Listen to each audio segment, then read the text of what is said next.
السلام عليكم لكل متابعين قناتي، يا رب دايما تبقوا بخير وبسعاده. احب ابدا الفيديو بتاعي زي كل مره بالصلاه على النبي. اللهم صل وسلم وبارك على سيدنا محمد. ما انساش اشكر متابعيني الكرام اللي دايما بيدعموني، شكرا ليكم. النهارده جايبه لكم فيديو سهل وبسيط جدا جدا جدا فوق ما تتوقعوا، حاجه سهله. هنستخدم طبعا كلنا عندنا في البيت علب البلاستيك بتاعه البيبس او اي او ميه، يعني اي حاجه عندي، عصاير او بيبس او ميه.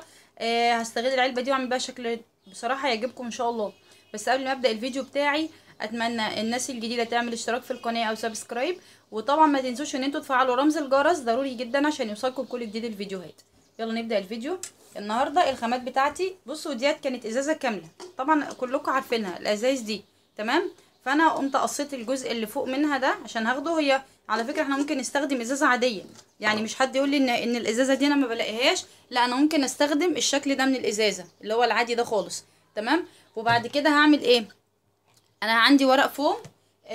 طبعا ورق الفوم ده كان باقي عندي، انا ما جبتش حاجه جديده. ورق الفوم ده كان باقي عندي من وقت ما كنا بنعمل الاباجوره لو انتوا فاكرين. هبدا استغل اشوف اللون اللي انا عايزاه. انا هاخد طبعا الجزء الصغير ده، تمام. هبدا اخد بقى هنا، ممكن اعملها بفوم جليتر او فوم عادي المطفي، ماشي. انا هبدا اخد المقاس ده كده واقصه، يعني المفروض ان انا ايه، بصوا هعملها على العكس هنا كده، شوفوا انا كده شايفين لو واضح. حددت الجزء ده، هبدا اقصه بقى وارجع لكم تاني زي ما انتوا شايفين كده. انا قصيتها طبعا سايبه مساحات شويه علشان ما تخنيش وتبقى على القد بالظبط. انا هبدا طبعا مسدس الشمع عندي يكون سخن جدا، وهبدا احط على الاطراف كده زي ما انتم شايفين،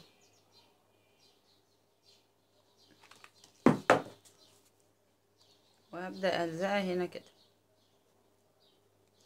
طبعا اضغطها هنا علشان تثبت كويس جدا زي ما انتم شايفين كده. انا لزقتها خلاص وثبتها بمسدس الشمع. طبعا انا هبدا اجيب ايه بقى، طبعا كلكم عارفين الاستراس بتاعي اللي انا دايما بشتريه ده، بيبقى بالمتر.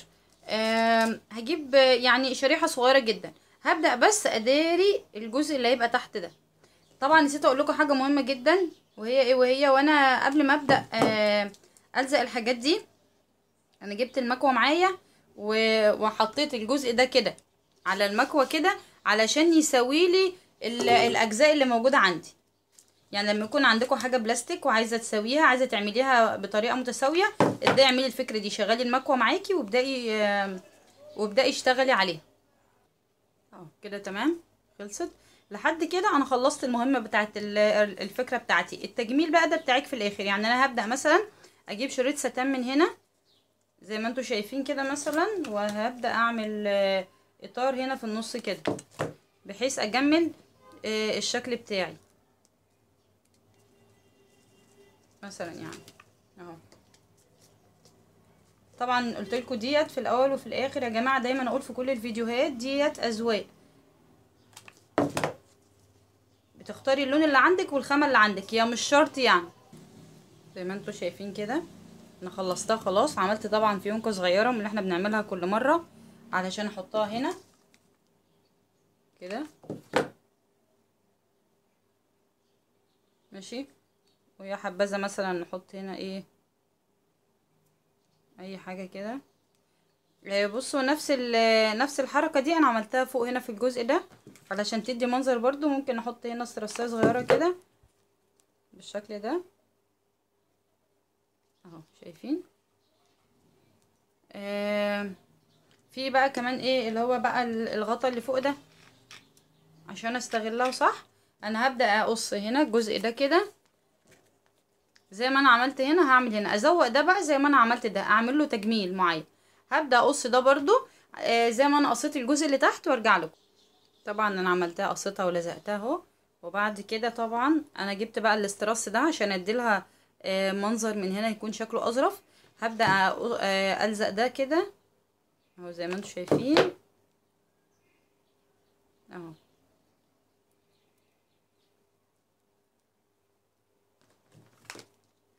طبعا اللي متاح عندك بقى. عايزه تعمليها بستان برضو ما عندكيش الاسترس دوت براحتك، بس انا بدي افكار مختلفه علشان تقدري ايه تنفذيها.